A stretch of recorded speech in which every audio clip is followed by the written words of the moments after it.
Hello everyone, this is Science Vines and you're watching the audiovisual chapter of class 11th biology. This is the summary part of the chapter 18, body fluids and circulation.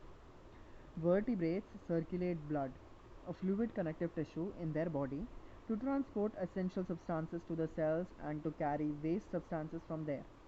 Another fluid, lymph or tissue fluid, is also used for the transport of certain substances. Blood comprises of a fluid matrix, plasma and formed elements.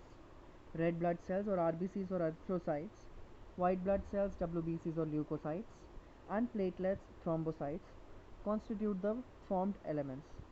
Blood of humans are grouped into AB, and O systems based on the presence or absence of two surface antigens, A, B on the RBCs. Another grouping is also done based on the presence or absence of another antigen called rhesus factor or Rh on the surface of RBCs. The spaces between cells in the tissues contain a fluid derived from blood called tissue fluid. This fluid, called lymph, is almost similar to blood except for the protein content and the formed elements. All vertebrates and a few invertebrates have a closed circulatory system.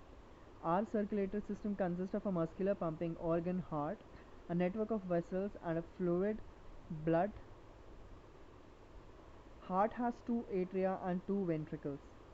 Cardiac musculature is autoexcitable. Sinoatrial node or SAN generates the maximum number of action potentials per minute or 70 to 75 per minute, and therefore it sets the pace of the activities of the heart. Hence it is called the pacemaker.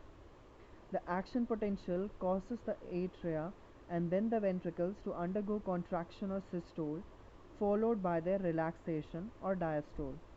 The systole forces the blood to move from the atria to the ventricles and to the pulmonary artery and the aorta.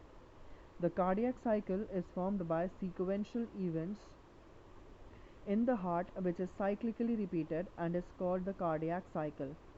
A healthy person shows 72 such cycles per minute.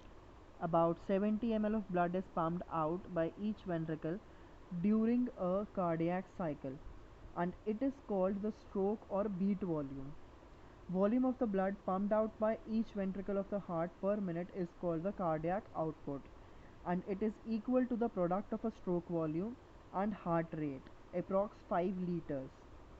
The electrical activity of the heart can be recorded from the body surface by using electrocardiograph, and the recording is called electrocardiogram, which is of clinical importance.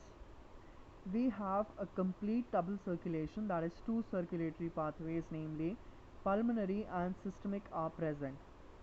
The pulmonary circulation starts by the pumping of deoxygenated blood by the right ventricle, which is carried to the lungs where it is oxygenated and returned to the left atrium.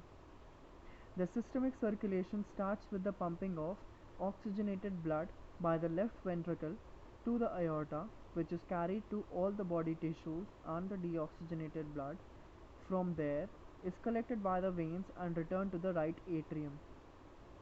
Through the heart is also, though the heart is autoexcitable, its functions can be moderated by neural and hormonal mechanisms.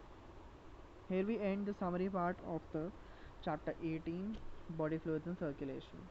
To watch more such videos, do subscribe the channel and press the bell icon so you don't miss any video.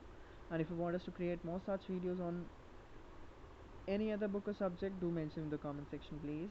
Like and share the video to keep us motivated and to create such content. Thank you for watching the video. Bye bye. Love.